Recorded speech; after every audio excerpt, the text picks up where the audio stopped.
Hello and welcome to my second project for the MATLAB course. In this part we'll be using MATLAB for signal noise analysis and reduction. So the first part of this project is noise reduction for a given signal.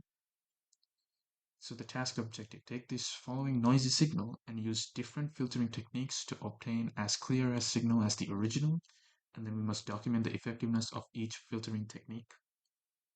So as you can see, this is the original noise signal, and this is the clean, pure signal of that noisy signal.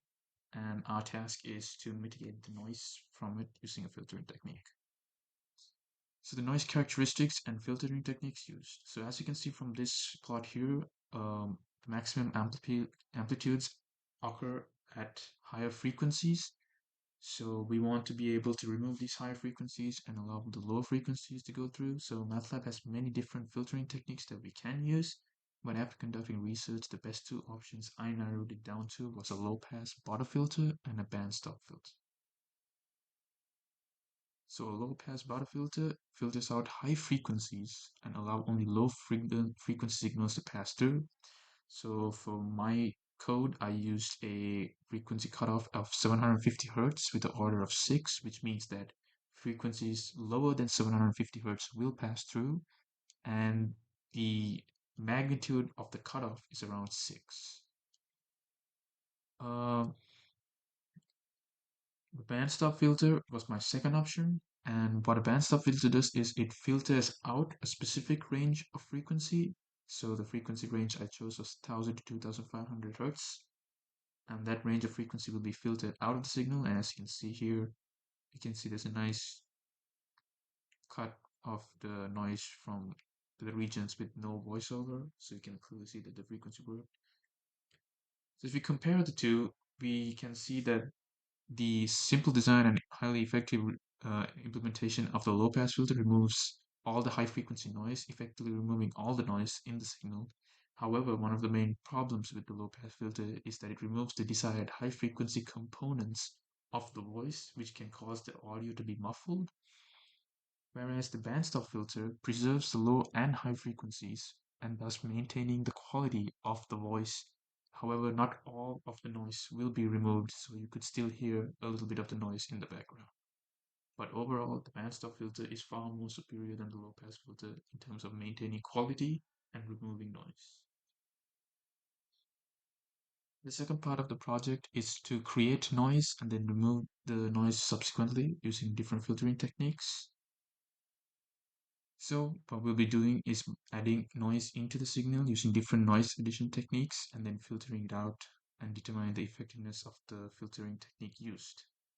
So I used two noise addition techniques. I used Gaussian signal addition and uniform noise signal addition.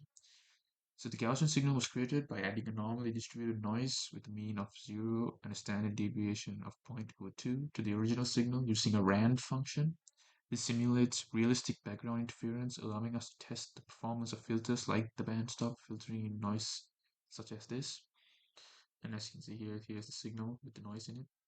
And the second one we did was the uniform noise signal, and it's pretty much the same thing. However, it is much less efficient as a Gaussian signal. So for the uniform noise signal, I was able to use a low pass filter simply to filter out most of the noise. Pretty much all of the noise was removed from the signal. However, since I'm using a low pass filter, most of the high frequency sounds of the voice, which is the desired sound, has been filtered out as well, making this final output slightly muffled. The Gaussian noise was a little bit more tricky to solve due to the fact that it had frequency ranges of it had varying frequencies at very high amplitudes, and the unpredictability made it difficult to use a low pass or a bandstop filter since I couldn't specifically put the frequency down to a specific value. So after conducting a bit of research, I realized that we could use another technique called a moving average filter, which smooths the signal by averaging a defined number of neighboring samples, in this case a window size of 10. And this simple but effective technique reduces the overall variance caused by the Gaussian noise while preserving the general shape of the signal. As a result, the final output clearly maintains the original standard of the sound, but there's still a little bit of noise in the background.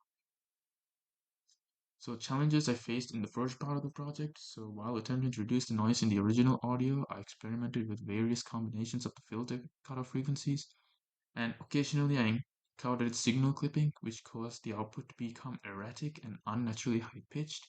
And the sounds produced were very deafening, and I would recommend not wearing headphones if you were to be working with such a situation. I also encountered significant challenges while attempting to reduce the noise in the audio signal because at first I believed that we could reduce all of the noise, but it was not possible. But upon further experimenting, I figured out that low pass and band stop filters can get the job done. Challenges in part two were that the general noise signals using both Gaussian and uniform noise, the observed frequency range was too narrow, making the added noise barely noticeable. As a result, I had to experiment with different frequency ranges and noise intensity levels to ensure that the noise was clearly present and filtering technique could be properly evaluated. And after adding a strong Gaussian noise signal, I realized that the bandstop filter, which I was originally going to use for this noise, did not work, so I had to switch it to a moving average filter, as I mentioned earlier. So, yeah, that's it. Thanks for watching.